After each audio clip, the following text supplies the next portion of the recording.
நான் ஒரு சின்ன வயசுல இருக்கும் போகும்போது ஆக்சிடென்ட் ஆயிடுச்சு. 15 லட்சம் வேணும் அப்பதான் அவங்க மகனை காப்பாற்ற முடியும்ன்றாரு. மாமா கல்யாணம் ஆகி 3 மாசம் தான் ஆகுது. எந்த பொண்டாட்டி வந்த உடனே நகையை வைங்க வச்சு அவரை காப்பாத்துங்கன்னு யாரு சொல்லுவா?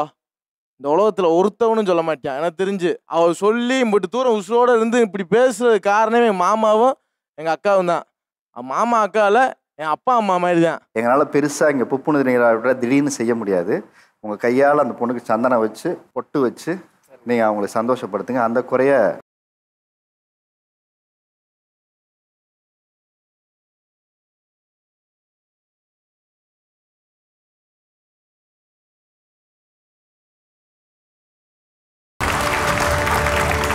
அனுஷ் டைல்ஸ் மற்றும் டாக் டெவலப்பர்ஸ் வழங்கும் வா தமிழா வா. இணைந்து வழங்குவோர் Montra electric super auto. Powered by Periyar Maniammai institute of science and technology.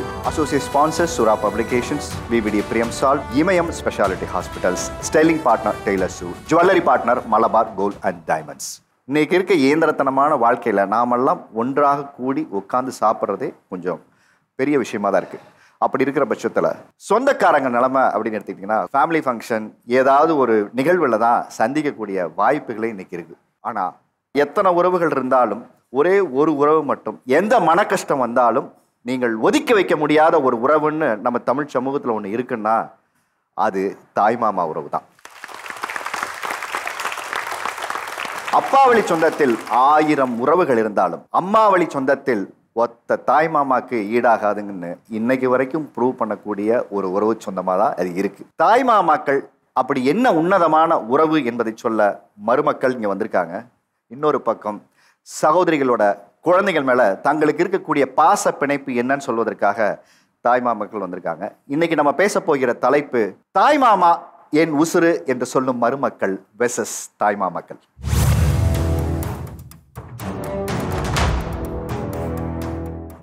தாய்மாமா அப்படின்னா உங்களுக்கு எந்த வார்த்தை உங்களுக்கு ஞாபகத்துக்கு வருது? எனக்கு அம்மாவும் இல்லை அப்பாவும் இல்லை, எல்லாத்தையுமே எங்கள் மாமா தான் இன்ன வரையுமே ஃபுல்ஃபில் பண்ணுறாங்க. என்னோட டைமண்ட் சார் என்னோட தாய்மாமா. அழகு. தாய்மாமாண்டாலே ஆலமரம் சார். அதில் இருக்க விழுதுகள் மாதிரி அக்கா தங்கச்சி அவங்களோட குழந்தைகள் எல்லாருமே. ஓகே, வேற இன்னொரு அப்பா. ஒரே வார்த்தையில் முடிச்சிட்டியாப்பா, அழகா. எனக்கு எங்கள் மாமா வந்து ஒரு ஸ்ட்ரெஸ் பிளாஸ்டர் சார். அவர்கிட்ட பேசினா போதும் ஃபுல் ஹாப்பி. மாமா அப்படின்னாலே அம்மா சார். மலை ஏறினாலும் மாமா தேவைன்னு சொல்லுவாங்க. ஆனால் மலையை போல இருக்கிறதே நம்ம மாமா தான் சார்.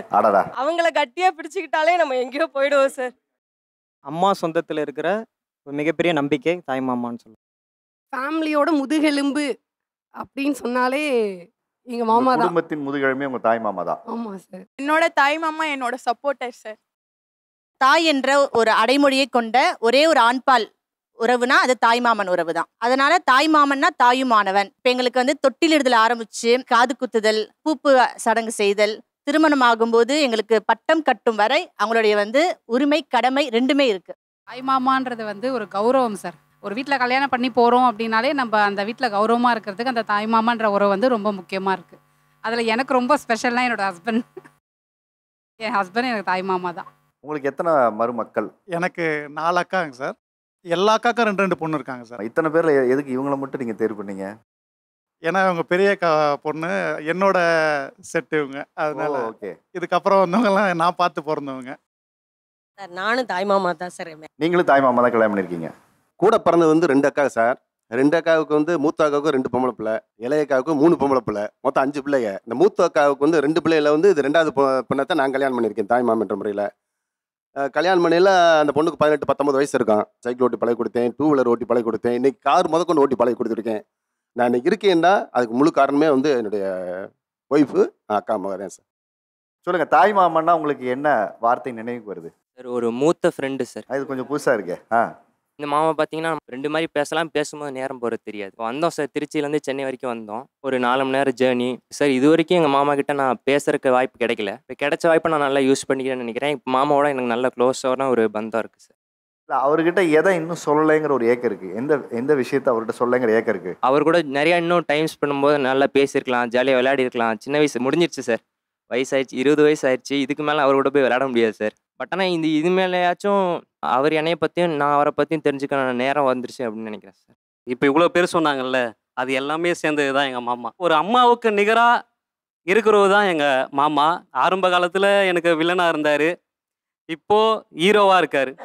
மொத்தத்தில் எங்கள் மாமா தான் எனக்கு ஹீரோ சார். அப்பா அம்மாவுக்கு அடுத்த உசுருண்டா நம்ம மாமா தாய் மாமா தான் சார். என்ன பஞ்சாயத்து வந்தாலும் கடைசி வரைக்கும் கூட இருக்கிற ஒரே மனுஷன் தாய் மாமா தான். என்ன அவர் கல்யாணம் ஆகி 12 வருஷம் ஆகி இன்னும் குழந்தை இல்லை. அது சொந்தக்காரங்கெல்லாம் சொல்லி காட்டுவாங்க. அவங்க முன்னாடியே சொல்லி அடித்து சொன்னேன், மாமா உன் மகன் நான் இருக்கேன், உன் மகன் எங்கள் அக்கா இருக்கா, இதுக்கு மேலே உனக்கு என்ன மாமா, அவன் கிடக்காய மாமா, என் உசுரே நீ இருக்கும் போகும்போது மற்றவனை உன்னை பேச விட்டுருவா மாமா. உலகமே அடுத்து அவர் தானே சார். தாய் மாமா அப்படின்னா என்ன நினைவுக்கு வருதுன்னா ஒரு வார்த்தையில் உங்களை அழகாக அடையாளப்படுத்துனாங்க. இதெல்லாம் எனக்கு ஞாபகம் வருதுங்கம்மா. அதே மாதிரி உங்களுடைய மருமக்கள் அப்படின்னு உங்கள்கிட்ட கேட்கும்போது உங்களுக்கு என்ன மாதிரியான வார்த்தைகள் நினைவுக்கு வருது? நான் சொல்ல வேண்டியதை அவரே சொல்லிட்டார் சார். எனக்கு குழந்தை இல்லாத அவங்க தான் தீர்த்துக்கிட்டு இருக்காங்க. என்னோட மூத்த பிள்ளை இவங்க தான். என் பிள்ளை தாண்டா அவன் அப்படி ஒரு ஃபீல் இருக்குல்ல, அது எந்த தருணம் அது? வீட்டில் ஒரு ஃபங்க்ஷன் நடக்கும்போது அவர் சொன்ன மாதிரி அந்த சொந்த பந்தங்கள்லாம் நம்மளை ஒரு மாதிரி பேச ஆரம்பிப்பாங்க சார். அப்போ அவராக முன்னிட்டு நம்மளை சொன்ன ஒரு வார்த்தை, நான் பிள்ளையாக இருக்கும்போது நீங்கள் ஏன் கவலைப்படுறீங்க, அந்த இடத்துல தான் சார் ஃபீல் ஆச்சு. மருமக்களை பற்றி சொல்லுங்கன்னா உங்களுக்கு என்ன ஞாபகத்துக்கு வருது? என் தங்கச்சி பையனோட தான் வந்திருக்கேன். தங்கச்சி பையன்னு சொல்லலை, என் பிள்ளை. அது என்னைக்கு அது உருவாச்சோ அன்னையிலேருந்து அது என்னுடைய வாரிசு, என் பிள்ளை. அது எங்கள் ஃபேமிலியோட முதல் செல்லக்குட்டி எங்கள் பாப்பா தான். முதல் குலதெய்வமே எங்கள் பாப்பா தான். 10 வாரத்தில் முடிச்சிட்டிங்களே குலதெய்வம்னு. எனக்கு ஒரு பொண்ணு இருக்குது, மூத்த பொண்ணு அவள் தான். தங்கச்சி மகன் சொன்னால் என் பிள்ளை மாதிரி தான் அது. என் தங்கச்சிக்கு 3 பிள்ளைங்க, இன்னொரு தங்கச்சிக்கு 2 பிள்ளைங்க, அக்கா ஒன்று இருக்குது, அக்காவுக்கு 4 பிள்ளைங்க. எல்லாருக்குமே தாய் மாமன் ஒருத்தன். எல்லா நிகழ்ச்சியும் நான் தான் முதல். கல்யாணம் பண்ணத்துலேருந்து வீடு கட்டுறதுலேருந்து அவங்களுக்கு படிப்புலேருந்து எல்லா ப்ரோக்ராமுக்கும் நான் தான். என் தங்கச்சி பிள்ளைங்கள நான் என் பிள்ளைங்க மாதிரியே நான் பார்த்துட்டேன். எனக்கு அம்மா இல்லை, அம்மாவுக்கு அடுத்தபடி இவங்கள தான் நான் பார்க்குறேன். ரொம்ப பாசமாக இருப்பாங்க. சின்ன வயசில் நான் பார்த்துட்டு இருந்தேன், இப்போது என்ன அவங்க பார்த்துக்கிற மாதிரி இருக்கு. ஸ்ட்ரெஸ் பஸ்டர் நீங்கள் தானே? எனக்கு அவங்க ஸ்ட்ரெஸ் பஸ்டர் சார். நான் ரொம்ப ப்ரெஷராக இருக்கும்போது ரொம்ப அட்வைஸ் பண்ணுவாங்க, இப்படி பண்ணுங்க அப்படின்ட்டு. அப்போ கொஞ்சம் தெளிவாகும். இப்போ வரும்போது கூட வீட்டில் சில பிரச்சனை ஆச்சு இங்கே வரத்துக்கு. ஸோ இங்கே வந்துட்டு பிறகு சொல்கிறாங்க, நீங்கள் இப்படி ஹேண்டில் பண்ணியிருக்கலாமாம்மா, இப்படி ஹேண்டில் பண்ணியிருந்தா சால்வ் ஆயிருக்குமே, பிரச்சனை இல்லாமல் நம்ம இங்கே வந்திருக்கலாமே அப்படின்னு தோணுச்சு. அது எப்படி ஹேண்டில் பண்ணியிருந்தா? அது கொஞ்சம் பர்சனலாக இருக்கும் சார். வீட்டில் ஒய்ஃபோட வரும்போது சண்டை போட்டு வந்தேன் இங்கே வரத்துக்காண்டி. ஓகே. ஸோ அவங்கள ஹேண்டில் பண்ணுறது எனக்கு இவங்க சொல்லி தான் எனக்கே புரியுது. இவங்களையெல்லாம் பார்க்கும்போது எனக்கு பொறாமையாக இருக்குது. ஏன்னா நானும் ஒரு மாமன் தான். என் கூட பிறந்தவங்க 7 பேர் ஆம்பளை, 2 பேர் பொம்பளைங்க. ஆனால் இவங்க கூட ஒட்டி உறவாடக்கூடிய சந்தர்ப்பம் எனக்கு வாய்க்கலை. நான் இருந்தது கல்பாக்கத்தில் அணுமின் நிலையத்தில் ஒர்க் பண்ணிட்டு இருந்தேன். இவங்க இருந்தது மதுரை, இந்த பையன் இருக்கிறது ஈரோடு. இப்படி ஆளாள் ஊருக்கு ஒரு இடத்துல இருக்கிறதுனால நாம் ஒருத்தர் சந்தித்து பேசுகிறதே ஒரு பெரிய சிக்கலாக இருக்குது.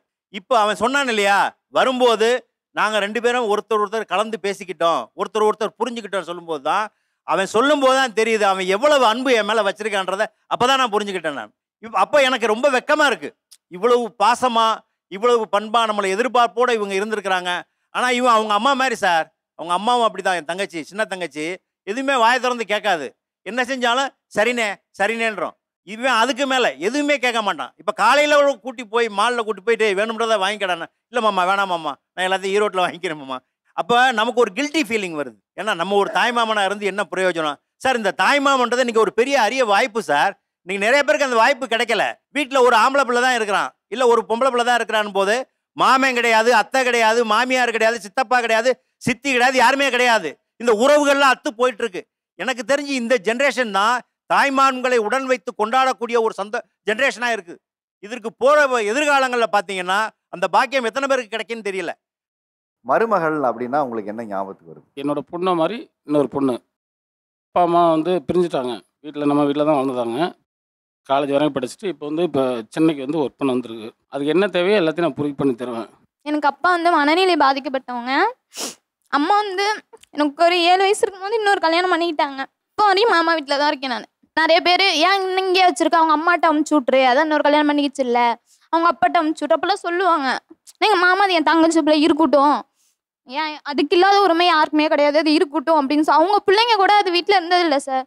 நான் தான் சார் இருப்பேன். அந்த வீடு ஃபுல்லாக என் ஃபோட்டோ தான் இருக்கும். மாமா வீடுங்கிற ஃபீலே எங்கள் மாமா எனக்கு கொடுத்ததே இல்லை சார். எனக்கு கிடைச்ச டைமண்ட் தான் சார் சொல்லுவேன் நான். குழந்தையா விட்டு போயிட்டாங்க. குழந்தையா? என்ன வயசு இருக்கும்? அது 1 வயசுல விட்டு போயிட்டாங்க. 1 வயசுல? ஆமாங்க. நான் ஃபர்ஸ்ட் அம்மா இன்ன வரைக்கும் கூப்பிட மாட்டேன். அதுக்கப்புறம் எனக்காக தோணுச்சு அப்பா நமக்கு சரியில்லைன்னு தானே அம்மா இன்னொரு லைஃப் போணுச்சு. அவரே நான் பார்த்துருக்கேன் சார், இன்ன வரை இருக்காரு. நான் ஒரு பிள்ளைனே தெரியாது. ஏன்னா போனாவே கல்லை விட்டு அடிப்பாங்க. மற்ற அப்பாவெல்லாம் பார்க்கும்போது பொறாமையாக இருக்கும் எனக்கு. எனக்கு இந்த மாதிரி இல்லைன்னு சொல்லிட்டு பொறாமையாக இருக்குது சார் நிஜமாவே. சத்தியமா எங்க மாமா தான் அந்த தீத்தாங்க. ஒரு வயசு ஆகும்போது அம்மா உங்களை விட்டுட்டு போயிட்டாங்க. அதுக்கப்புறம் நீங்க அம்மாவை தேடி போனீங்களா இல்லை பார்க்கணும்னு உங்களுக்கு தோணுச்சா? இருந்துச்சு சார். அம்மா எங்க ஒரு ஃபீல் இருந்துச்சு. அம்மா நைட்டியெல்லாம் வச்சுட்டு அழுவேன். நானும் அம்மாவும் கட்டி பிடிச்சி முத்த கொடுத்தா தூங்குவோம். அதெல்லாம் நினச்சி ஃபீல் பண்ணிருக்கேன். ஆனால் அம்மாச்சி அந்த ஃபீல் இல்லாமல் அப்புறம் போக போக பழகிடுச்சு சார். ஆனால் இப்போ அம்மா பேசுவாங்க. அதனால அம்மா நான் சொல்ல மாட்டேன். அப்பாவை சின்ன வயசுலேட்டு அப்பான்னு கூப்பிட்டதில்லை. நான் கூப்பிட்டதுன்னா மாமா மாமா மாமா மட்டும்தான். எல்லா பெண்களும் ஒரு கல்யாணம் பண்ணி போனா கூட பிள்ளை தன்னோட இருக்கணும்னு தான் விரும்புவாங்க. அம்மா விட்டுட்டு போக அம்மாவுக்கு மனசு எனக்கு வராது. பிடிக்கும் சார். அவங்க சைலண்ட் யோசிச்சு பார்த்தா அவங்க வயசு 20 வயசுலேயே தொலைச்சிட்டாங்க அவங்க லைஃப்பை ஃபுல்லாக. அப்படி இருக்கும்போது அவங்க பண்ணது எனக்கு இப்போ கரெக்டுன்னு தோணுச்சு. கல்யாணம் போது அது தெரியாது எங்களுக்கு. கல்யாணத்துக்கு அப்புறம் தான் அவருக்கு அந்த இது மனநல பாதிப்புங்கிறது எங்களுக்கு தெரியுங்க. விரட்ட ஆரம்பிச்சிட்டா கத்தி எடுத்துட்டு. என் தங்கச்சியை அவர் விரட்ட ஆரம்பிச்சிட்டா உடனே தப்பிச்சு வந்துருச்சுங்க ஊர்லேருந்து. அப்புறம் எங்கள் வீட்டில் வந்து ஒரு வருஷம் குழந்தை பிறந்தோடனே வீட்டில் விட்டுட்டு போயிடுச்சுங்க. போயிட்டு இன்னொரு மேரேஜ் பண்ணிடுச்சு. விட்டுட்டு ஓடிட்டால. இனி அவள் இங்கே வரக்கூடாது. கடைசி வரைக்கும் அவளுக்கு என்ன வேணுமோ நம்ம பண்ணி தருவோம் அப்படிங்கிற உணர்வோட என் பிள்ளை மாதிரி நான் பார்த்து சொல்லாம கல்யாணம் பண்ண கோவமும் இருக்கு இருக்கு இல்லையா? இருக்கு. அதே நேரத்துல தங்கச்சி பிள்ளைய நான் பார்த்துப்பேங்கிற அந்த வைராக்கியம் இருக்கு. ஆமாம், கடைசி வரைக்கும் அவளுக்கு நான் இருப்பேன். மனைவிக்கு முதல்ல பாராட்டு. ஏன்னா நீங்க தங்கச்சி பிள்ளைங்கிற உரிமையோட நீங்க பார்த்துக்கலாம். ஆனால் உங்க மனைவி வந்து பிள்ளையா பார்த்துக்கணுங்கிறது ரொம்ப முக்கியம்ல.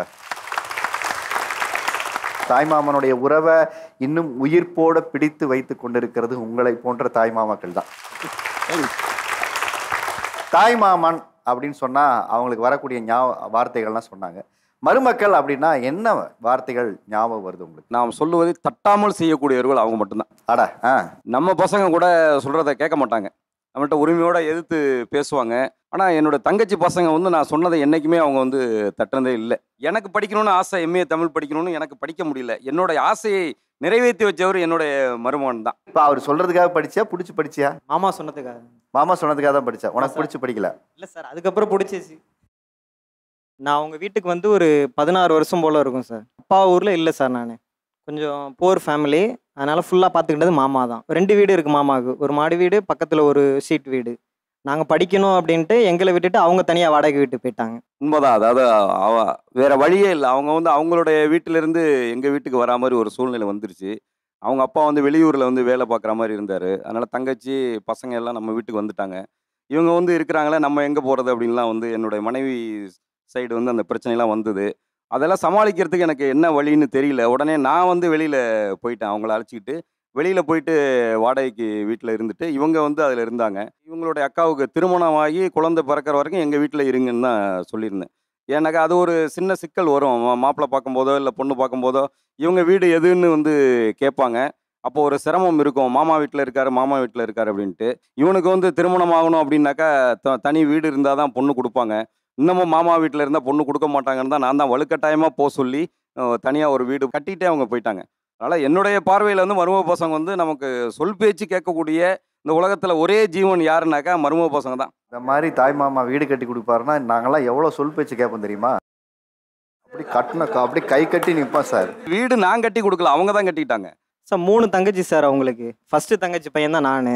2 தங்கச்சியும் கொஞ்சம் செட்டில் சார். ஓகே, இவங்களுக்கு அந்த ஃபீல் வரக்கூடாதுன்னு தான் சார் இடம் வாங்கி வீடு கட்டினது.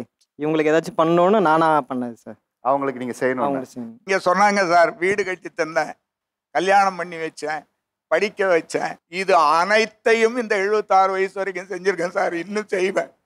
நம்ம வீட்டில் புத்தி புத்தி வளர்த்த நம்ம தங்கையினுடைய பிம்பம் மருமகள்ங்கிறவங்க. நான் ஒரு ஏழை குடும்பத்தில் வந்து இன்னைக்கு பெரிய பணக்காரனான கடும் உழைப்புக்கு பிறகு வந்தவன். என் தங்கையெல்லாம் என் கூட உழைச்சிருக்காது சார் ஒரு வேளை சாப்பாட்டுக்கு. அதுக்கு தான் என் தங்க பசங்களுக்கு எல்லாம் செய்யணும்னு நினச்சி இன்னி வரைக்கும் செஞ்சுக்கிட்டு இருக்கேன். வீடு என் 2 தங்கை கட்டி கொடுத்துருக்கேன் சார். 5 மக சார். என் தங்கைக்கு 5 பொண்ணும் கல்யாணம் பண்ணி கொடுத்துருக்கேன் சார். இதெல்லாம் வந்து என் தங்கையினுடைய உருவம் சார். அம்மா ஜாயின்ட் ஃபேமிலி தான் சார். கல்யாணம் பண்ணி போனது எல்லாத்துக்குமே எங்கள் மாமா தான் வருவாங்க. கல்யாணம் நான் பண்ணிக்கிட்டது வந்துட்டு அத்தை பையனை தான். எங்கள் அத்தை வீட்டில் எங்கள் கல்யாணம்னு பேசும்பொழுது எங்கள் அத்தையும் எங்கள் மாமாவும் எங்கள் அப்பா அம்மா கிட்ட பேசலை. ஃபஸ்ட்டு எங்கள் மாமா கிட்ட தான் பேசினாங்க. இப்போவுமே என் பசங்க பெரிய பொண்ணு ஆயிட்டாங்க. ஃபங்க்ஷனுக்கு வந்தாங்க. எங்கள் அப்பா கூட சொல்லலை சார், நீ கவலைப்படாதம்மா, உன் பசங்களெல்லாம் கரையேற்றிடுவோம், நான்லாம் இருக்கேன், நீ கவலைப்படாத. ஏன்னா 2மே எனக்கு பொன் குழந்தை, இன்னும் சொந்த வீடு இல்லை, வாடகை வீட்டில் தான் இருக்கோம், 2 பேரும் ப்ரைவேட் ஜாப் தான். எனக்கு அது மாமா சொன்னது எனக்கு தெரியல, எங்கள் மாமா என் பொண்ணுங்க அளவுக்கு யோசிப்பாரு அப்படின்னு. எந்த தருணத்தில் தாய் மாமா என் கூட நின்னாரு அப்படின்னு ஒரு தருணம் இருக்குல்ல, அது சொல்லுங்க. வாடகை வீட்டில் இருந்தப்ப எங்கள் அப்பாவுக்கு வந்து ஆக்சிடென்ட் ஆயிடுச்சுங்க சார். 2 கால் உடஞ்சிருச்சு. ஹாஸ்பிட்டல் எடுத்துன்னு போய் சேர்த்துட்டாங்க. ஊரில் இருக்கிறவங்க இந்த நீங்கள் வீட்டில் இருந்ததுனால தான் வந்துட்டு உங்கள் இந்த மாதிரி எல்லாம் சகுனம் ஏற்படுது அப்படி இப்படின்னாலாம் சொன்னாங்க. அந்த காலகட்டத்தில் எங்கள் மாமா இதை மீடியாவில் சொல்லாமல் வேணாமான்னு தெரில, அவர் பேரே வந்து சாராய் சாம்ராஜ். அந்த அளவுக்கு வந்துட்டு எங்கள் ஏரியாவில் பிரபலமான அந்த லிக்கர் ட்ரிங்கில் பேக்னெட் அவர். அப்பேற்பட்டவர் என்ன பண்ணார், எங்கள் அப்பாவுக்கு கால் உடஞ்சிருச்சு அப்படின்னு சொன்ன உடனே ஹாஸ்பிட்டலில் எங்கள் அப்பா கொண்டு போகிறாங்க சார். ஒரே ஒரு ரீசன் தான் சொல்கிறாங்க, இந்த வீடு வந்து சரியில்லை, இந்த வீட்டில் அவர் இருக்கிறதுனால தான் வந்துட்டு இந்த மாதிரி ஆகிப்போச்சுன்ட்டு ஏதோ ஒரு சகுனம் சொல்கிறாங்க. அவர் ஹாஸ்பிட்டலில் இந்த ஒரே ஒரு மாதத்தில் ஒரு இடத்த வாங்கி ஒரு வீடை கட்டி என் மச்சான் திரும்ப வீட்டுக்கு வந்தால் அந்த வீட்டுக்கு போகக்கூடாது, என் மச்சான் பூர்ண ஆயுசோட இந்த வீட்டில் தான் இருக்கணும்ன்ட்டு ஒரே ஒரு மாதத்தில் அவர் எல்லா தொழிலும் தூக்கி போட்டு அவர் சம்பாதிச்சு வச்ச மொத்த காசு எடுத்துன்னு வந்து எங்கள் அப்பாவுக்காக வீடு கட்டி அன்னைக்கு கூட நின்னவர் தான் சார். இன்னைக்கு வரைக்கும் என் கூட நிற்கிறார் சார். ஊர் விட்டு ஊர் வந்துங்க அவங்க என் மைத்தனை திருச்சி. அவரு எங்கள் ஊரில் வந்து குடியிருந்தார். அவர் பாதுகாக்க வேண்டிய கடமை யாருது எந்த உடனே வந்து ஒரு இடத்த வாங்கி ரிலீஸ் பண்ணி எவ்வளோ செலவாச்சு அதுக்கு? அதுக்கு எவ்வளோ ஆச்சு அந்த டைமில். என்ன 2 வீடாக கட்டி, ஒரு ஓடு வீடு ஒரு மஞ்சள் வீடு கட்டி என் மைத்தனை இங்கே தான் வந்து குடியிருக்கணும். நம்மளை விட்ட யார் இருக்கிறாங்க அந்த ஊரில்? 80 வயசு அவருக்கு. இந்த வயசுல கூட அவங்க தங்கச்சிங்களுக்கு என்ன வேணுன்றத கேட்டு தெரிஞ்சுமா என்னம்மா சாப்பிட்டேம்மான்னு கேட்பாரு. இல்லை அப்படின்னா என்னம்மா களிக்கலர் சொல்லட்டுமாமா அப்படின்னு கேட்குவார். சரிண்ணா அப்படின்னா உடனே அது எப்படின்னாக்கா அவங்க வீட்டில் செஞ்சு எங்கள் வீட்டுக்கு வர்றதுக்குள்ள அந்த ஆவி இருக்கும் பார்த்தீங்களா, அந்த ஆவி வெளியே போகக்கூடாது. அந்த ஆவி கூட வெளியே போகாத அளவுக்கு இன்னைக்கு வரைக்கும் பார்க்கக்கூடிய ஒரு என்ன சொல்கிறது சார், காட்ஃபாதர் சார். இன்னைக்கு நான் ஒரு அக்ரிகல்ச்சர் காலேஜில் ப்ரொஃபஸராக இருக்கிறேன், அவருக்காக மட்டும்தான். என்ன தொழில் பண்ணுறாரு? இப்போ வந்துட்டு வேளாண்மை விவசாயம் பண்ணுறாரு சார். சாம்ராஜ் சார், இன்னைக்கு இயற்கை விவசாயத்தை பண்ணக்கூடிய ஒரு விவசாயியா நீங்கள் இருக்கீங்க. ஏற்கனவே பண்ணிட்டு இருக்கிற ஒரு தொழிலை விட்டுட்டு இதை பண்ணீங்க இல்லையா, அதுக்கு ஏதாவது ஒரு காரணம் இருக்கும்ல? என் தங்கச்சி பிள்ளைங்களாம் எஜுகேட் ஆகிட்டாங்க. எங்கள் அக்கா பிள்ளைங்களும் ஒரு பையன் கிளர்க்கு, ஒரு பையன் வாத்தியார், எல்லாம் எஜுகேட் பிறப்பட அந்த தொழில் நமக்கு தேவையில்லை. ஊரில் அது வந்து கெட்ட தொழில்னு பேசுவாங்க.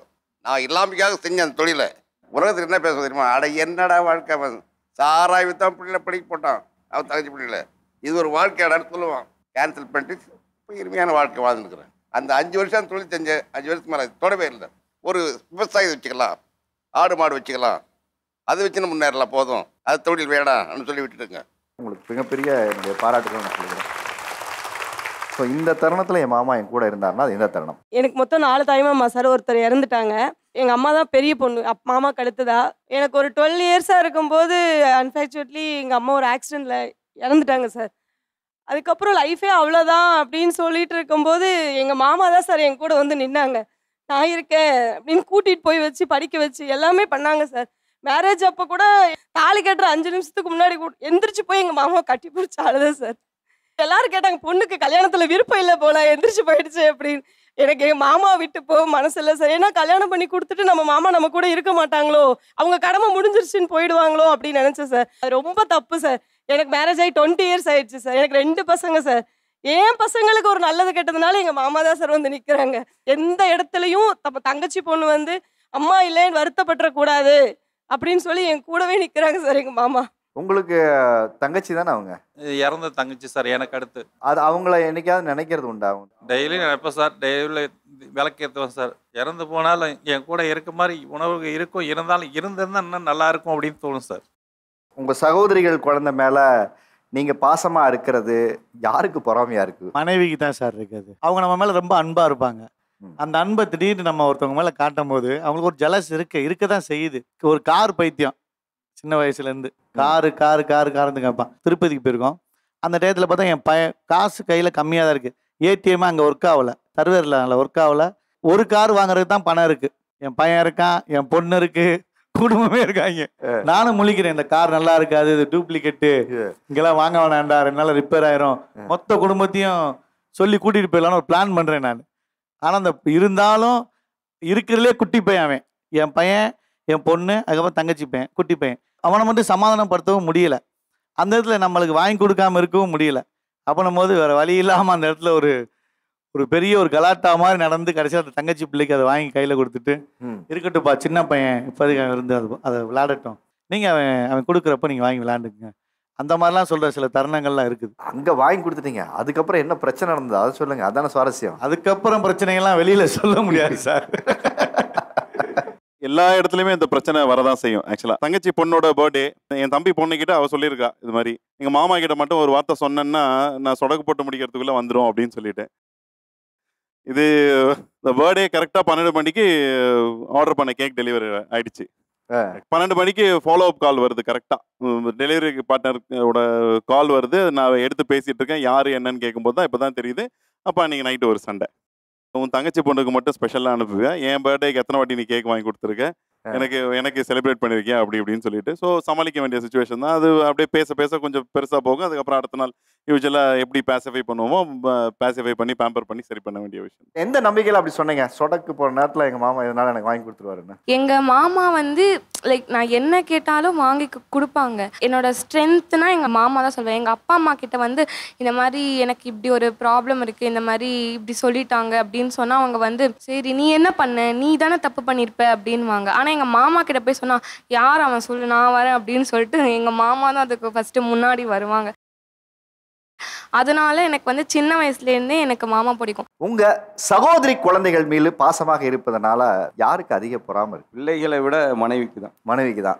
இப்போ கொஞ்ச நாளைக்கு முன்னாடி ஒரு பர்த்டே கொண்டாடணும் வீட்டில். என்னுடைய பிறந்த நாளுக்கு எல்லாரும் வர்றாங்க. என் தங்கச்சி பொண்ணு நானும் வந்து செல்ஃபி எடுத்துட்டோம். செல்ஃபி எடுத்தது வீட்டில் வந்து ஒரு பெரிய பிரச்சனையாக போயிட்டு, நான் இருக்கும் பொழுது எப்படி நீங்கள் வந்து தங்கச்சி பொண்ணோட போய் செல்ஃபி எடுத்தீங்க அப்படின்னு சொல்லி பெரிய இஷ்யூ ஆகி ஃபங்க்ஷனே ஒரு மாதிரியாக போயிடுச்சு, கஷ்டமாக போயிடுச்சு. அதுக்கு பிறகு என் தங்கச்சி பொண்ணு இப்பயும் என்ன பண்ணுன்னா வேணுன்னே என் மனைவி வந்து வெறுப்பேற்றுறதுக்காக எங்கே ஃபங்க்ஷனில் பார்த்தாலும் ஒரு செல்ஃபி எடுத்துரும்.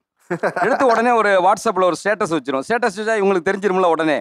அதுக்காக நானும் செய்யாதம்மா அதெல்லாம் சும்மா செய்வோம் அப்படின்னு. ஏன்னா எனக்கு வந்து அது வந்து என் பொண்ணு மாதிரி தான். என்னோட மூத்த பொண்ணு எப்படியோ அது மாதிரி தான் நான் வந்து என்னுடைய தங்கச்சி பொண்ணை வந்து பார்ப்பேன். அதுவும் அப்படி தான் சொல்லும், எங்கள் குடும்பத்தினுடைய முதல் பொண்ணு நான் தான் அப்படின்னு சொல்லி எதாக இருந்தாலும் அதுதான் வந்து செய்யும். அந்த உரிமையை எடுத்துக்கிட்டு செய்யறது வந்து என்னுடைய மனைவிக்கு வந்து கொஞ்சம் கஷ்டமா இருக்கு. இதுல நம்ம கதை வந்து வேற மாதிரி போயிடும் சார். என்ன அப்படின்னா நான் மேரேஜ் பண்ணியிருக்க வந்து என்னோட தாய்மாமா பொண்ணை தான் கல்யாணம் பண்ணியிருக்கேன். தாய்மாமா பொண்ணு தான். அதனால பசங்களுக்கு செய்யறதுக்கு இது வரைக்கும் எந்த ஜல்லஸோ எதுவுமே வந்தது இல்லை. இதுல எங்க போட்டி வரும் அப்படின்னா என்னோட தாய்மாமாவுக்கும் எனக்கு தான் போட்டி வரும். இவன் என்னடா நாம பண்றதை விட இவன் வந்து எல்லா பசங்களுக்கும் நல்லா பண்ணிக்கிட்டு இருக்கானே அப்படின்ற போட்டி என்னோட தாய்மாமங்களுக்கு தான் வரும். அவங்க எனக்கு என்னோட ஃபங்க்ஷனுக்கு ஒரு சீர்வரிசை செய்கிறாங்க அப்படின்னா நான் எங்கள் அக்கா பசங்களுக்கும் சரி என்னோட மாமா தாய்மாமா பசங்களுக்கும் சரி அவங்களோட அதிகமாக தான் சீர்வரிசை இன்னும் பண்ணிட்டு இருக்கேன். என்னென்ன தாய்மாமன் சீர் இருக்கு வரிசையா சொல்லுங்களேன். குழந்தை பிறந்ததுக்கு பண்ணுவாங்க சார். குழந்தை பிறந்த சீர், காது குத்து சீர், காது குத்து சீர், கல்யாணத்துக்கு சீர் இருக்கு. கல்யாண சீர் இப்போ அவங்களுடைய தாத்தாவோ பாட்டியோ இல்லை அவங்க அப்பா வழியிலே யாராவது இறக்குறாங்க அப்படின்னா அந்த இறப்புக்குமே ஒரு சீர்வரிசை இருக்கு சார். மேலே கொடுங்க. இப்போ கொஞ்சம் ஃபேஷனாக வந்து பிறந்த நாளுக்கும் சீர் செய்கிற மாதிரி ஆயிடுச்சு. பிறந்த நாள் சீர் வருஷம் வருஷம் பிறந்த நாளுக்கு நம்ம அவங்களுக்கு ட்ரெஸ் எடுத்து கொடுக்கலாம வேற என்னென்ன செய்யணும், மாமா இன்னைக்கு எது வேணும் அது வேணும் அப்படி அவங்க கேட்டு வாங்கிக்கிறது. அது நம்ம என்ன செய்யணும் நம்மளும் யோசிச்சு பிறந்த நாளுக்கு புதுசாக இப்போ செய்யறது ஒரு ஃபேஷன் ட்ரெண்ட் வந்திருக்கு, அதுவும் பண்ணிட்டு இருக்கோம். வேற சீர்வரிசைனாலே மதுரை மாவட்டம் தான் சார். காது குத்துறன்னு ஆரம்பிச்சோம்னா அந்த இடமே ஒரு ரணகலப்படும். வாடிப்பட்டி ட்ரம்ஸ் வைக்கணும், வடக்கம்பட்டி பட்டாசு வெடிக்கணும், அந்த தெருவில் ஆரம்பித்து அந்த கடைசி வரைக்கும் பேனர் வைக்கணும். இந்த பேனரில் முக்கியமாக யார் யார் இருக்காங்கன்றதான் ரொம்ப முக்கியம். எவனுக்கு காது ஊத்துறாங்களோ அவங்க படம் எவ்வளோக்குன்றது முக்கியம் இல்லை. இந்த மாமைய படம் பூரா ஃபுல்லாக பெருசாக இருக்கணும். அதில் அதுக்கு அடுத்து இந்த சீரை தூக்கி வருவாங்க பாருங்க, மண்டபம் என்னமோ பக்கத்தில் தான் இருக்கும். ஆனால் ஊரில் 3.5 கிலோமீட்டர் இந்த சீரை தூக்கிட்டு சுற்றி வருவாங்க. இதில் என்னன்னா இந்த வண்டியெல்லாம் வச்சு எடுத்துகிட்டு வரக்கூடாது. அண்டாவா தலையில் தூக்கு. எனக்கெல்லாம் வந்து அன்றைக்கி இந்த 20 படி அரிசியை தூக்கி மூட்டையை தலையில் வச்சு விட்டாங்க சார். நமக்கா நாக்கு தள்ளுது. ஆனால் ஊர்வலம் போய்கிட்டே இருக்கு 3 கிலோமீட்டருக்கு. ஏன்னா அது ஒரு கெத்து. நீங்க தாய்மாமன் சீர் சொல்லும்போது நீங்க சக்திக்கு மீறி ஒன்று பண்ணணும் அப்படின்னா பண்ணியிருப்போம். அது என்னதான் பிரச்சனை வந்தாலும் நம்ம தங்கச்சி அக்கான்னு வந்துட்டு ஒன்று பண்ணுவோம்ல. அப்படியான சூழல்ல எந்த விஷயங்கள் பண்ணியிருக்கீங்க சார்? முதல்ல கடன் வாங்கி கல்யாணம் பண்ணதுக்கு இடம் விற்று கல்யாணம் பண்ணேன். நான் வாங்கின ஃபர்ஸ்ட் ஒரு பொருள் அது. அந்த இடத்த விற்று தான் ஃபர்ஸ்ட் நான் இவங்களுக்கு கல்யாணமே பண்ணேன். இப்போ நான் ப்ராவிடென்ட் ஃபண்டு பணம் வந்து கொஞ்சம் சேர்த்து வச்சுருந்தேன் 10-15 வருஷத்துக்கு முன்னாடி. ப்ராவிடென்ட் ஃபண்டு 1 லட்ச ரூபா வாங்கிட்டேன். வாங்கி ஒரு 10 நாளில் என்னுடைய இன்னொரு தங்கச்சி என்ன பண்ணுது, 2 பசங்களுக்கும் காது குத்துறேன் அப்படின்ட்டு. அந்த 1 லட்ச ரூபா எனக்கு வந்து காது குத்துற செலவுக்கே சரியாக போயிடுச்சு. எனக்கு சக்திக்கு மீறி செஞ்சது வந்து அந்த பணம் தான். இருந்தாலும் தங்கச்சிக்கு தானே செஞ்சோங்கிறது வந்து எனக்கு வந்து சந்தோஷம் தான். இப்போ எங்கள் பாப்பா வந்து பார்த்தீங்கன்னா எங்கள் வம்சத்தில் ஒரே ஒரு பொண்ணு தான். எல்லா பசங்க 2 பசங்க, எங்கள் அக்காவுக்கு 2 பசங்க, அண்ணனுக்கு பசங்க அப்படின்னும் போது ஒரே ஒரு பொண்ணு தான். அது பெரிய பொண்ணு போகும்போது ரொம்ப கஷ்டம். நான் வேலை இல்லாமல் இருந்தேன், அண்ணனும் வேலை இல்லாமல் இருந்தாங்க, அந்த மாதிரி சுச்சுவேஷனு. ஆனால் அந்த டைமில் வந்து வட்டிக்கு கடன் வாங்கி பாப்பாவுக்கு செஞ்சேன். என்னால் முடிஞ்ச அளவுக்கு நல்லபடியாக செஞ்சேன். சார் இப்போ நான் சொல்கிறேன் கேளுங்க. அவர் என்ன செய்முறை செஞ்சோம்ன்றது சொல்ல மாட்டாப்புல, சங்கடப்படுவார். ஏன்னா தாய்மாமே முறையை சொல்லி காமிச்சோன்னு வச்சுக்குமே, அது செய்ய அவசியமே தேவை கிடையாதுல்ல. என்ன சொல்கிறீங்க? இங்கே ஒரு மோதிரம் 5-6 போட்டிருக்காப்புல, சங்கிலி ஒன்று போட்டு விட்ருக்காரு. அந்த சபையில் இம்பிட்டு சங்கிலி மோதிரத்தை போட்டான்ற பேர் இருக்கணும்ல. சங்கிலி ஒரு 5 பவுனுக்கு, மோதிரம் ஒரு 4 பவுனுக்கு. இது 10ஆவது குறைக்கு கிளவி செத்தது அன்னைக்கு ஒருத்தவங்க எங்கள் சொந்தக்காரங்க சொல்கிறாங்க, இது என்ன வீடு, வசதிக்கு ஏற்ற மாதிரி தான் கட்டிருக்கீங்கன்றாங்க. அவர் கிளவி செத்த 30 நாளையில் அடுத்து வீட்டை கட்ட ஆரம்பிச்சிட்டாப்புல, எய்த்தாப்புல. நீங்கடா அவன் ஒரு ஆல்ராண்டு அவன் பேச்சை கேட்டுக்கிட்டு வீட்டை கட்டுறேன், இந்த வீட்டில் நீங்கள் இருக்கணும். அவன் என்ன அவங்ககிட்ட சொல்றது, 60 லட்சத்துக்கு 70 லட்சத்துக்கு நான் வீடு கட்டி தரேன்றாரு. இத்தனைக்கு அவருக்கு 50 லட்சம் 60 லட்சம் கடை இருக்கு, வீட்டு செலவு இருக்கு. அவர் ஒரு 60 லட்சத்துக்கு வீடு கட்டிருக்காப்புல. இம்பிட்டு செலவு போக இம்பிட்டு செஞ்சு கொடுக்குறாருண்டா. அப்புறம் அவர் தாய் மாமன்றதுக்கு உரிமையே இல்லாமல் போயிரும்ல. நான் ஒரு சின்ன வயசுல இருக்கும் போகும்போது ஆக்சிடென்ட் ஆயிடுச்சு. எங்கள் அப்பா ஒரு 5 லட்ச ரூபா பரட்டுறாப்புல, ஆக்சிடென்ட் ஆகி சீரியஸாக இருக்கேன். 15 லட்சம் வேணும், அப்படா அவங்க மகனை காப்பாற்ற முடியும்ன்றாரு. எங்கள் மாமா கல்யாணம் ஆகி 3 மாதம் தான் ஆகுது. எந்த பொண்டாட்டி வந்த உடனே நகையை வைங்க, வச்சு அவரை காப்பாத்துங்கன்னு யாரு சொல்லுவா? இந்த உலகத்தில் ஒருத்தவனும் சொல்ல மாட்டான் எனக்கு தெரிஞ்சு. அவர் சொல்லி இப்படி தூரம் உசுரோடு இருந்து இப்படி பேசுறது காரணமே எங்கள் மாமாவும் எங்கள் அக்காவும் தான். மாமா அக்காவில் என் அப்பா அம்மா மாதிரி தான். அது என்னமோ வாஸ்தவம் தான் தம்பி. ஏன்னா இந்த மாதிரி தாய்மா மக்கள் எல்லாருக்கும் அமைவதில்லை. தாய்மாமா நான் கொடுத்து வச்ச வர மாதிரி தான் எல்லாமே. சார் நான் எங்கள் மாமாட்ட இது ஒரு 8 வருஷமாக கேட்கும்னு நினச்சிட்டு இருந்தேன் சார். இப்போ உங்கள் மூலியமாக நான் கேட்குறேன் சார்.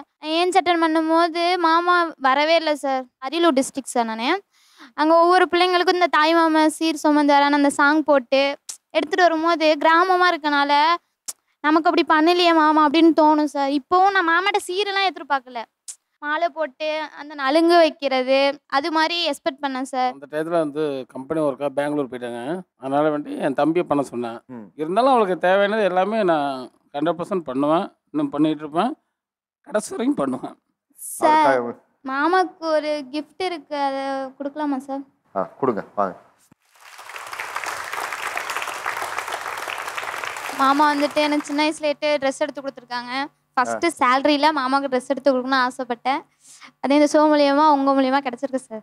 ரொம்ப சந்தோஷமா. வாங்க டைகர் மாமா.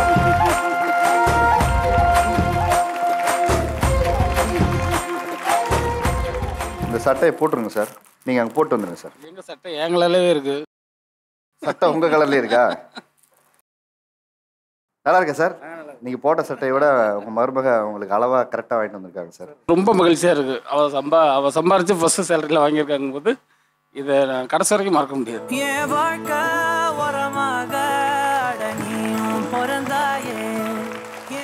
உங்கள் மருமக ஒரு குறை பெருசாக சொன்னாங்க இங்கே வந்து. அதாவது நீங்கள் புப்புனித நீராட்டு விழாவுக்கு நீங்கள் சீர் செய்ய தேவையில்லை, எனக்கு மாமா கையால் சந்தனமும் பொட்டும் வச்சு அவங்களோட பிளெஸ்ஸிங்ஸ் அன்றைக்கி வாங்கலைல்ல, எங்களால் பெருசாக இங்கே புப்புனித நீராட்ட திடீர்னு செய்ய முடியாது. உங்கள் கையால் அந்த பொண்ணுக்கு சந்தனம் வச்சு பொட்டு வச்சு நீங்கள் அவங்களை சந்தோஷப்படுத்துங்க. அந்த குறைய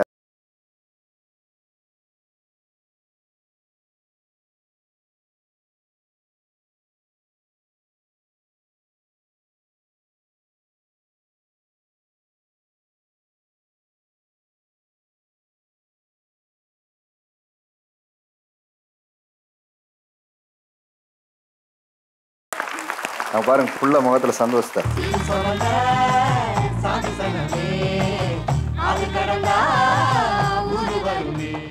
இந்த தாய்மா மக்கள் இந்த உரிமை எடுத்துக்கிறது இருக்குல்ல, எதுல எல்லாம் உரிமை எடுத்துக்கலாம் இன்னைக்கு இருக்க சூழல்ல, இதெல்லாம் கொஞ்சம் அவங்க தவிர்த்துக்கலாம் அப்படின்னு நீங்க சொல்ற விஷயமா இருந்தா என்னென்ன விஷயம்? என்னன்னா அவங்க பார்த்து வளர்ந்த பொண்ணு தான் நான். அவங்களுடைய மூத்த பொண்ணு தான் என்ன சொல்லியிருக்காங்க. ஆனால் மாமாவோட பொண்ணு அவளுக்கு வந்து 11th 12th அக்கௌண்ட்ஸ் நான் தான் சொல்லி கொடுத்தேன், கிளாஸ் எடுத்தேன். ஆனால் அதுக்கு வந்து என் மேரேஜ் அப்போ இது நீ வந்து கிளாஸ் எடுத்ததுக்கான காசுன்னு சொல்லிட்டு ஒரு காசு எனக்கு கொடுத்தாங்க. அது ஏன் அப்படி செஞ்சாங்கன்றது எனக்கு இப்போ இருக்கும் தெரியல. அது இப்போ இருக்கக்கூடிய எனக்கு மனசில் வந்து ரொம்ப கஷ்டமாக இருக்குது. ஒரு வேளை கொடுத்தா அந்த காசு ஹெல்ப்ஃபுல்லாக இருக்கும்னு அவங்க நினச்சாங்களா, அதனால் அது செஞ்சாங்களான்றது எனக்கு தெரியல. ஆனாலும் இப்போ எனக்கு வரைக்கும் எனக்கு ஏன்னா என் பொண்ணாக பார்க்குறேன்னு சொன்னாங்க. அப்போ நான் அவன் எனக்கு தங்கச்சி, என் தங்கச்சிக்கு நான் சொல்லி கொடுத்ததுக்கு நீங்கள் ஏன் காசு தரணும்? இப்போ அவளுக்கு கல்யாணம் ஆனாலும் நானும் எல்லாமே செய்வேன். முன்ன நின்று எனக்கு செய்யறதுக்கான உரிமை கடமை எல்லாமே எனக்கு இருக்குது. அப்படி இருக்கும்போது ஏன் அந்த காசு அப்போ எனக்கு கொடுத்தாங்க அப்படின்ற கோபம் வந்து எனக்கு இருக்குது சார், இப்போ இருக்கும் இருக்குது. அவளுக்கு மேரேஜ் ஆகும்போது எல்லாம் முடிஞ்சிச்சு, ஃபங்க்ஷன்லாம் முடிஞ்சிச்சு. எல்லா ரிலேட்டிவ்கிட்டையும் ஃபோன் பண்ணி சொல்லிட்டு எனக்கு தாய் மாமா அப்பனை தான் அவன் கல்யாணம் பண்ணாங்க மிஸ்ஸஸ். அவங்ககிட்ட சொல்கிறாங்க புரிதுங்களா, என்ன சொல்கிறாங்க, மாமா நீங்கள் நல்லது வந்து எல்லாம் பண்ணி கொடுத்துருக்கீங்க மாமா. எனக்கு அதில் அன்னைக்கு நடந்த ஒரே இன்சிடென்ட் தான், வேறு எதுவுமே அவங்க மேலே வருத்தம்லாம் கிடையாது. மாமா நீங்கள் நல்லா நின்று நடத்தி கொடுத்தீங்க மாமா. அந்த இது சொல்லலையே தான் எனக்கு கேள்வி, மற்றபடி அவங்களுக்கு எந்த ஒரு கேள்வி. அது வந்து இவன் மேலே கோபமே கிடையாது, இவன் மேலே சுத்தமாக கோபமே கிடையாது. அக்கா மேலே தான் அவள் தான் எடுத்து நடத்தினா அவள் கல்யாணத்துக்கு. என்ன மதித்து சொல்லாமல் விட்டாங்களேன்னு ஒரு ஆதங்கம். நான் எல்லாம் எடுத்து பண்ணேன் உங்களுக்கு எல்லாமே. அப்படிதான் இப்போ சொன்னீங்க தாய்மாமன்ற ஒரு இது உண்டு, அந்த எனக்கு அந்த இடத்துல ஒரு கிரேடு கம்மியாயிடுச்சோ எனக்கு, அதுதான் எனக்கு ஃபீலிங். நாங்கள் எங்கள் மாமி கிட்ட தான் வந்து எல்லாமே சொல்லுவோம். அவங்க எங்கள் மாமி கிட்ட சொல்லி எங்ககிட்ட கன்வே பண்ணி தான் எங்களுக்கு பழக்கம். இப்போ ஏதாவது நான் ஒரு சண்டே டைம், எங்கள் வீட்டில் அந்த அளவுக்கு நான்வெஜ்லாம் செய்ய மாட்டாங்க சின்ன வயசில், ஸோ கஷ்டம். அப்போ எங்கள் மாமி கிட்ட சொல்லி, ஏன்டி அவள் வர சொல்லு, வந்து சாப்பிட சொல்லு, சண்டே ஆனால் நான் வந்து சாப்பிடணும், இல்லைன்னா திட்டுவாங்க. எங்கள் மாமி கிட்ட கன்வே பண்ணி தான் எனக்கு அந்த வார்த்தை வரும். ஒரு ட்ரெஸ்ஸு நான் சரியாக போடல, ஒரு ஃபங்க்ஷனில் பார்த்தாங்கன்னா எங்கள் மாமி கிட்ட சொல்லுவாங்க, ஏன் அந்த ட்ரெஸ்ஸு அப்படி சரியாக போடல கேளு அப்படின்வாங்க. அது எல்லாமே மாமி மூலியமாக எங்களுக்கு வரதுனால நாங்களும் மாமி மூலியமாகவே கன்வே பண்ணி அவங்களுக்கு சொல்ல வேண்டியதாக ஆயிடுச்சு. அப்போ அந்த டைமில் வந்து அக்கா கிட்ட சொல்லிட்டோமே, மாமி கிட்ட சொல்லிட்டோமே அப்படின்ற மாதிரி நினைச்சிருக்கலாம் அப்படின்னு நான் நினைக்கிறேன். இவ மேலதான் ரொம்ப பாசம். இவ கூட ஏன் நம்ம கிட்ட கொஞ்சம் எக்ஸ்கியூஸ் பண்ணியே தான் கோவம். ஆனா இப்ப ஃபீல் பண்றோம் நம்ம பாசங்கள் கொஞ்சம் வருத்தம் இல்லன்னு கண்ணு கலங்கிட்டே இருக்குது. வருத்தம் தான், அது என்னதான் வார்த்தைகளை போட்டு பூசி போனாலும் அந்த வருத்தத்துக்கு விளக்கம் சொல்லிட்டாங்க. அது உங்களுக்கு மன நிறைவா இருக்குல்ல? Okay sir, okay sir. மனசுல இருக்கிற வழிகளை இறக்கி வச்சுட்டு மறுபடியும் அன்பை சுமந்துட்டு போங்க. என் பொண்ணுக்கு டியூஷன் பண்ணி கொடுத்தான்னு கேஷ் என்னோட கோவத்தை அது எங்க வீட்டுல யாருமே சார்ந்தது கிடையாது. நான் பண்ண ஒரு இதுதான் ஃபீல் பண்றேன் நான். நம்ம மேல தவறா அவங்க மேல தவறா ஒரு 5 மினிட்ஸ் இல்ல சார், அது வந்து நீங்க தவறு தான் சார். ஏன்னா நம்ம பிள்ளைங்கன்னு சொல்லிட்டு நிறைய நேரங்கள்ல நம்ம காசாக ஒரு 5000 ரூபாய் எடுத்து கொடுக்கும்போது நம்ம பொருளாதாரத்தை சுட்டி காட்டி மாமா காசு கொடுக்குறாரா இல்ல நம்மளை விலைக்கு வச்சு காசு கொடுக்குறாராங்கிற ஒரு ஏக்கம் வந்துடும். பணம் உங்களுக்குள்ள அந்த இடைவெளி ஏற்படுத்தக்கூடாதுங்கிறதா. சார் இப்ப சொன்னா நீங்க 5000 தான் சார் கொடுத்தாங்க. 5000 ரூபாய் தயவு செஞ்சு அவர் திருப்பி கொடுத்துருங்க. கொடுத்துருவேன் சார். அந்த பணம் இருக்குல்ல, அது வேண்டாம். கண்டிப்பா அதுக்காக கொடுக்கப்பட்டது ஒண்ணு இருக்குல்ல, அது காலத்துக்கு உங்களுக்கு ஒண்ணு இருந்துகிட்டே இருக்கும். ஆமா, அந்த நெருடல் எனக்கு மனசுல இருக்குல்ல. முதல்ல 5000 ரூபாய் மாமா அக்கௌண்ட்டுக்கு ஜிபே பண்ணி விட்டுருங்க. அதுக்கப்புறம் மாமா இருந்து 10000 சேர்ந்து வேற வாங்கிக்கலாம். கண்டிப்பா. எங்க மாமாக்கு வந்துட்டு 2 பொண்ணுங்க 3 பொண்ணுங்க சார். எங்களுக்கு திருமணம் செஞ்சு கொடுக்கல. அது ஏன்னு இது வரைக்கும் தெரியல. இப்பதான் நேரடியா கேட்கணும்ன்றது நீங்க சொல்றதுனால இதை கேட்கணும். 12 வருஷம் பொறுத்து தான் குழந்தைங்க எனக்கு உருவாச்சு. அதுக்கு பின்னால் குழந்தை பிறந்து எல்லாம் சின்ன பசங்க. இந்த பசங்களுக்கு எல்லாம் கரெக்டாக தான் இருப்பாங்க. இருந்தாலும் அந்த பிள்ளைங்க படிக்கல. பிரபு காலேஜ் பெரிய PhD எல்லாம் படிச்சிருக்கான். பெரிய பையன் HM, சின்னவன் அவன் இப்போ லாயர் இருக்கிறான். அப்படி இருக்கும்போது நான் அவங்க ஏன் கட்டிக்கணும்னு வருத்தப்படல, நான் கொடுக்கணும் அவங்க மேலே ஆசை வைக்கிறேன். மேற்கொண்டு என் சின்ன பையன் வளர்த்துருக்கான், அவனுக்கு இன்னும் திருமணம் ஆகலை. என் தங்கச்சி பொண்ணு ஒன்று இருக்குது, அவன் நல்லா படிச்சுட்டு இருக்கான். அந்த பெண்ணை கேட்டு கட்டிக்கலாம் என்ற ஒரு எண்ணம் எனக்கு வந்திருக்கலாம். இருப்பினும் என் பையன் படிக்காதவன், அவனும் ஆசைப்பட்டிருக்கலாம். அவனுக்கே வந்து நான் சொன்னேன், தம்பி உங்கள் அத்தை பொண்ணை நீ கட்டிக்கலான்னு விரும்பலாம், ஆனால் அவள் படிச்சிருக்கிறாடா, அவள் தகுதிக்கு நாம் ஆள் கிடையாது, நீ இல்லை ஆள், நீ படிக்கல, அதனால் வேணாப்பா, வேற இடத்துல கொடுத்து அழகு பார்க்கலாம், உனக்கு தகுந்த பெண்ணை நான் கல்யாணம் பண்ணி வைக்கிறேன். என்ன மாதிரியான தாய்மாமா சார் நீங்க? இது ஏதோ தாய்மாமா கம்பெனியில் உங்களை ஆர்டர் கொடுத்து செஞ்ச மாதிரி இருக்கு. இப்போ படிக்காத பொண்ணை வந்து கட்டி வச்சா பின்னாடி வாழ்க்கை பாதிக்கும் அப்படின்ற மாதிரி சொன்னார். நான் வந்து டிகிரி முடிச்சு வாத்தியார் வேலை தான் பார்த்துருக்கேன். ஆனால் நான் கட்டியிருக்க அக்கா பொண்ணு வந்து 8th வரைக்கும் நான் படிச்சிருக்கேன். இன்றைக்கு வரையும் கட்டி 25 வருஷமா சந்தோஷமா தான் வாழ்ந்துக்கிட்டு இருக்கான். அதனால் படிக்காத பொண்ணை கட்டி வச்சா அந்த வாழ்க்கை கெட்டு போகுன்றது வந்து நான் ஏற்றுக்கிற மாட்டேன் சார். அதாவது தாய்மாமா எல்லாத்தையும் நமக்கு செஞ்சாரு, அதனாலதான் அவர் பிள்ளை கட்டிக்க கொடுக்க வேண்டிய நிர்பந்தம் ஒன்று வந்துருச்சு. நான் அவரை எப்பவுமே கேட்டக்கூடாதுன்னு இருக்கலாம். இதுவுமே தாய்மாமோட கெத்து சார். நான் செய்வேன், நான் எதையும் கேட்க மாட்டேன். சகோதரிகள் கிட்ட இருக்கக்கூடிய மனக்கசப்புகள் ஒன்று இருக்குல்ல, அக்கா தங்கச்சி நம்மளை புரிஞ்சுக்கலான்னு ஒரு தருணம் இருக்குல்ல, அப்படி ஏதாவது தருணங்கள் இருந்தா சொல்லுங்க. எங்களுக்கு இருக்கிறது ஒரே தங்கச்சி தான். கல்யாணம் முடிச்சதுக்கப்புறம் பார்த்தீங்கன்னா அவங்க வீட்டுக்காரருக்காண்டியும் பிள்ளைங்களுக்காண்டியும் எங்களை விட்டு இப்போ தள்ளி தான் இருக்காங்க. ஒரு வருத்தம் எங்களுக்கு, அது ஒரு பெரிய வருத்தம். மதுரை வேண்டாம், நீங்கள் மோசமானவங்க, அங்கே வேண்டாம். அண்ணன் தம்பி நாங்கள் 3 பேருமே மதுரைனால உங்களுக்கு தெரியும், கொஞ்சம் தடால் விடான்னு இருப்போம் நாங்கள். அதனால எங்கள் தங்கச்சி எங்களை விட்டு விலகி போய் அவங்க திருச்சியில் இருக்காங்க. இப்போ நம்ம ஊரில் வந்து இருந்து செட்டில் ஆக மாட்டாங்க. அந்த வரணுன்ற எண்ணத்தை அவங்க கொண்டுறவே மாட்டாங்க. சொல்லுங்க. அவர் வருத்தப்பட்டார், நான் வரல, வந்து பார்க்கலன்னு வருத்தப்பட்டார்ல. இந்த 20 வருஷத்தில் எத்தனையோ முறை வந்து அவங்க அம்மாவை பார்க்க வந்திருக்கிறாங்க, கூட வந்து எல்லாரையும் பார்க்க வந்திருக்காங்க. எங்களை பார்க்க எப்பயாவது தனியாக ஒரு தடையாவது அவங்க வந்திருக்காங்களான்னு கேள்வி. இது வரைக்கும் வந்ததில்லை. நீங்க போயிருக்கீங்களா? நான் போவேன், நீங்க நான் போவேன், போயிருக்கீங்களா? பார்த்துருக்குறேன். இவங்க வர்றாங்கன்னு கேள்விப்பட்டு வீட்டில் போய் பார்ப்பேன், எல்லாமே செய்வேன் நான். ஆனால் ஒரு கூட பிறந்த அக்கா தங்கச்சி வந்து நம்மளை வந்து பார்க்க கூட வராமல் இருக்கிறாங்கன்னு நினைக்கும் போது எவ்வளோ ஒரு வேதனையான சூழ்நிலை இருக்குது. பக்கத்தில் தான் இருக்குது வீடு, என்ன ஒரு 3 கிலோமீட்டர் தான் இருக்கும்.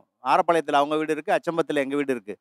ஆனால் எப்போ வந்தாலும் அவங்க வந்து அங்கே வர்றாங்க, பார்க்குறாங்க, போகிறாங்களே ஒழிய அண்ணே எப்படி இருக்கான், அவங்க வீடு என்ன பண்ணுறாங்க, எது பண்ணுறாங்க, பல இக்கட்டான சூழ்நிலைகள்லாம் இருந்திருக்கு. அப்போ கூட அவங்க வந்து பார்க்கலன்ற வருத்தம் எனக்கு இருக்குது சார். இது மாதிரி வேற யாருக்கா இருக்கா? இவங்க வந்து தாம்பரத்துலேயே எங்கள் கூடவே தான் இருப்பாங்க, எங்கள் வீட்டோட தான் இருப்பாங்க. பெரிய அக்காக்கு 2 பசங்க இருக்காங்க. அவங்க வந்து பூந்தமல்லியில் இருக்காங்க. அவங்க வந்து மேக்ஸிமம் வர மாட்டாங்க, லீவுக்கு மட்டும்தான் வருவாங்க. இவங்க எந்நேரம் நம்ம கூடவே தான் இருப்பாங்க. ஆனால் எங்கள் தங்கச்சி நான் சொல்லுவோம், எப்போ பார்த்தாலும் நீ பெரிய அக்கா பசங்களுக்கு தான் சப்போர்ட் பண்ணுற, அவங்களுக்கு தான் செய்கிற.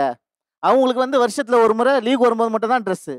ஆனால் இவங்களுக்கு வந்து பிறந்த நாளுக்கு, கிறிஸ்மஸ்க்கு, தீபாவளிக்கு அவங்களுக்கு என்ன வேணும்னாலும் அதை நம்ம செஞ்சுருவோம். ஆனால் அவங்க வந்து அதை புரிஞ்சிக்க மாட்டாங்க. பெரிய அக்காவுக்கு மட்டும்தான் நீ செய்கிற, எனக்கு செய்ய மாட்டுற. நம்ம நிகழ்ச்சியோட நம்ம இறுதிக்கு வந்தாச்சு. ஸோ உங்கள் சர்ப்ரைஸ் கிஃப்டை வந்து உங்கள் மாமாக்களுக்கு கொடுக்கக்கூடிய நேரம் வந்துச்சுன்னு நினைக்கிறேன். யார் யாரும் கிஃப்ட் எடுத்துகிட்டு வந்திருக்கீங்க? கிஃப்டெல்லாம் எடுத்துகிட்டு வந்துருங்க. உங்கள் தாய் மாமாவுக்கு நீங்கள் பரிசு கொடுக்கணும்னு நினைக்கிறீங்களா?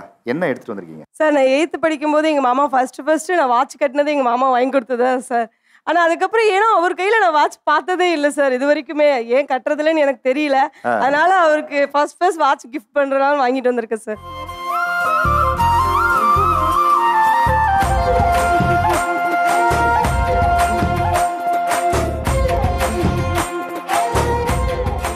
நீங்கள் என்ன எடுத்துகிட்டு வந்திருக்கீங்க உங்கள் மருமகளுக்கு? கொலுசு வாங்கிட்டு வந்திருக்கீங்க.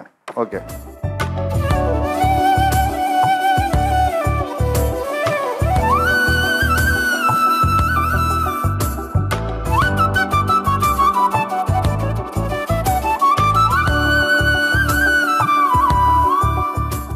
தேங்க்யூ மாமா, லவ் யூ மாமா.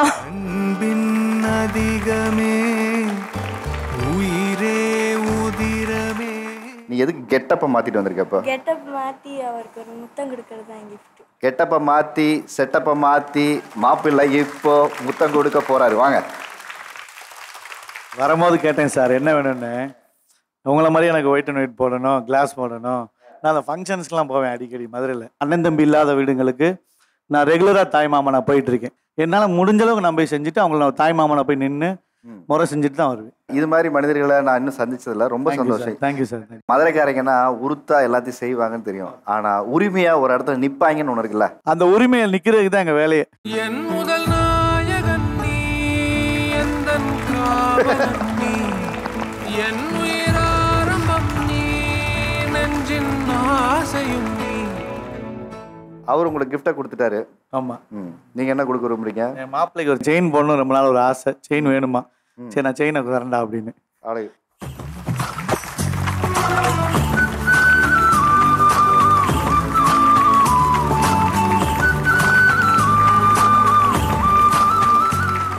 கோல்டு ரேட்டு மீட்டர் கணக்கில் ஏறுற இடத்துல வா தமிழாவால் நம்ம சீர்வரிசையை பேச ஆரம்பித்து இங்கேயே ஒரு சீரை வாங்கி மாப்பிள்ளைக்கு கொடுத்துருக்கலாம்.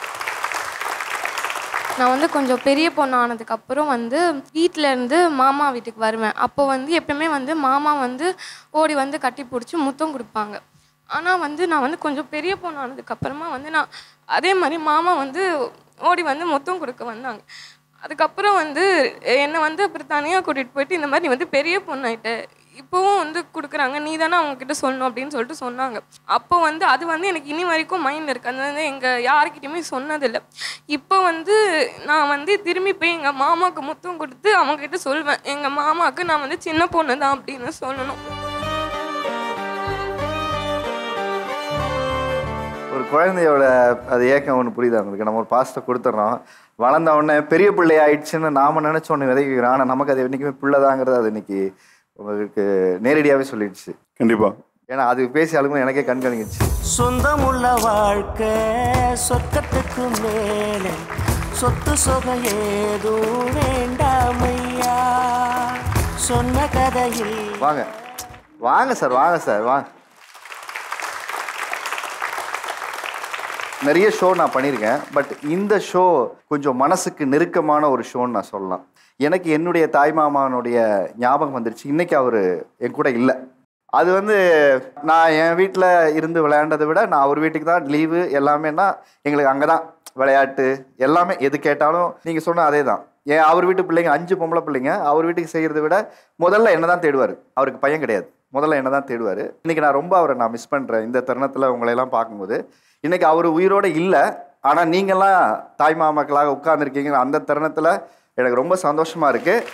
அவர்கிட்ட நான் இருந்திருந்தா இந்த தருணத்தில் இந்த சீட்டில் உட்காந்துருந்தா நான் என்ன செஞ்சுருப்பேனோ அதை இங்கே நான் செய்யணும்னு நினைக்கிறேன்.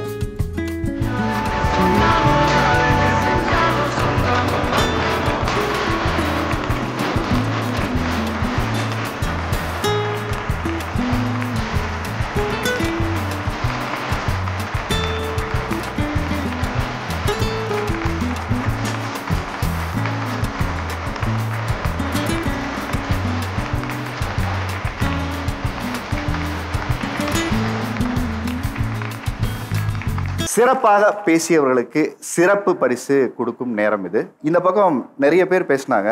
எல்லார் சார்பாகவும் ஒரு பரிசு நான் கொடுக்கணும்னு நினைக்கிறேன். யுனானிமஸாக எல்லாரும் ஒத்துப்பீங்கன்னு நினைக்கிறேன். ஐயா வாங்க, சாம்ராஜ்யா வாங்க. ட்ரைமி பாப்பட் வழங்கும் உங்களுக்கான ஒரு gift hamper, diamond pressure cooker வழங்கும் உங்களுக்கான ஒரு கிஃப்ட் ஹேம்பர் கொடுங்க. ஒரு உறவின் அடையாளமாக விரிசல் வந்துடக்கூடாது, அது எங்கோ ஒரு இடத்துல தீர்த்தம்னு நினச்சிங்கள, வாங்க. ட்ரைமி பாப்பட் வழங்கும் உங்களுக்கான ஒரு gift hamper, diamond pressure cooker வழங்கும் உங்களுக்கான ஒரு கிஃப்ட் ஹேம்பர். நிகழ்ச்சியோட இறுதிக்கு நம்ம வந்துட்டோம். நம்மளுடைய தமிழ் சமூகத்தில் ஏன் இப்படி ஒரு உறவு ஸ்ட்ராங்காக இருக்குது? ஒரு அக்காவையோ தங்கச்சியோ அந்த வீடு பிரிந்து போகும்போது உறவு பாலமாக மாமாக்களுக்கு இருப்பதுன்னு பார்த்தீங்கன்னா இந்த மருமகன் மருமகள். இந்த உறவு வலுப்பெறணும், இது சிறப்பாக இருக்கணும். இன்னும் அடுத்த தலைமுறைகளும் இந்த தாய் மாமாக்களை கொண்டாடி கொண்டே இருப்போம். மற்றும் ஒரு நிகழ்ச்சியில் உங்களை சந்திக்கும் வரை உங்களிடமிருந்து விடைபெறுவது உங்கள் ஆரியர்ஜுனன்.